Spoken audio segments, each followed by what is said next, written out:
C'est le début de l'après-midi dans une forêt tropicale. Réchauffé par l'intense ensoleillement tropical, l'air humide de la forêt s'élève pour former un majestueux cumulus.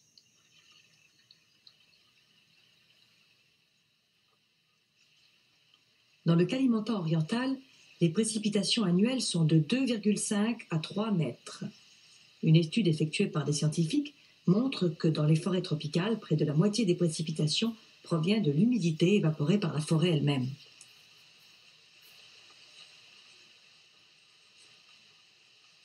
Une énorme quantité de la vapeur dégagée dans l'atmosphère par les feuilles des arbres s'élève pour former des nuages, uniquement pour revenir sur le sol sous forme de pluie.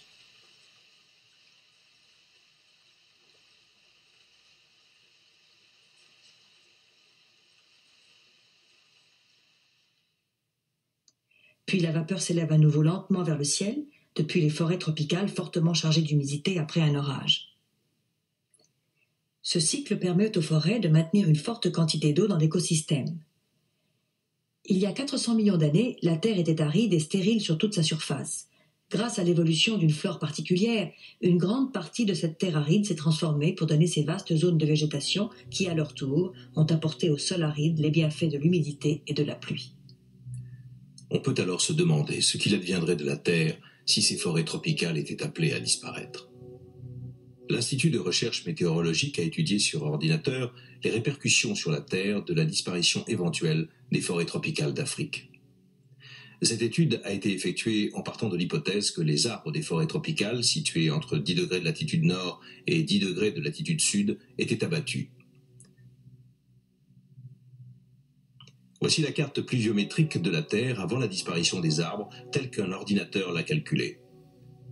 Les couleurs sombres désignent les zones de forte pluviosité. Le bleu foncé ne disparaît pas dans les régions des forêts tropicales d'Afrique.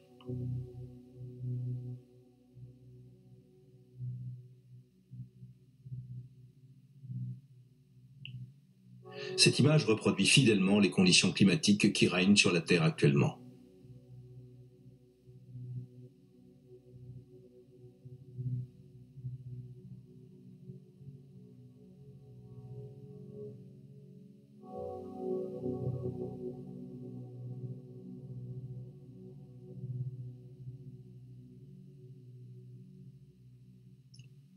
On voit ici la modification de la pluviosité entraînée par la disparition des forêts.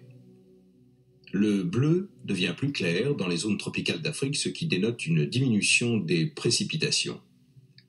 Lorsqu'on accentue les couleurs, la différence de pluviosité avant et après la disparition des forêts devient plus évidente.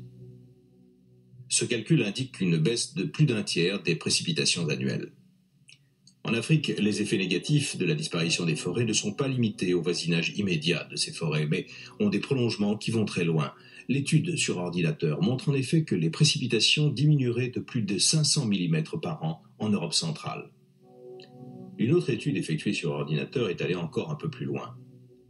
Cette image montre une projection des modifications du taux d'humidité du sol après la simulation d'une disparition de forêts des zones tropicales d'Afrique. Les zones en rouge indiquent la diminution du taux d'humidité. Si la baisse de l'humidité du sol en Afrique n'a rien de surprenant, on constate en revanche que les effets négatifs se répercutent jusque sur le continent eurasien et tout autour du globe, même en des lieux aussi éloignés que l'Amérique du Nord. Si la suppression des forêts tropicales d'Afrique peut rendre arides certaines régions, le phénomène inverse est également possible, comme le montre cette simulation. On voit donc très bien l'énorme influence que les forêts tropicales exercent sur la climatologie du globe tout entier.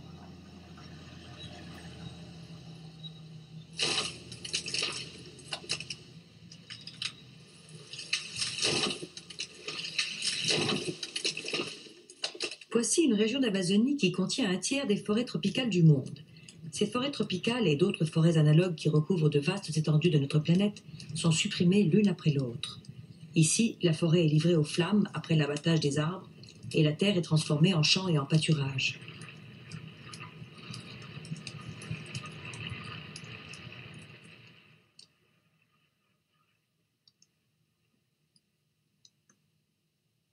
La couche arable, longtemps nourrie et protégée par les forêts, est emportée par les violentes pluies tropicales. Dès lors que le sol perd sa couverture végétale, il se dessèche progressivement et perd son aptitude à retenir l'eau. Il est alors impossible de reconstituer des forêts sur un tel sol.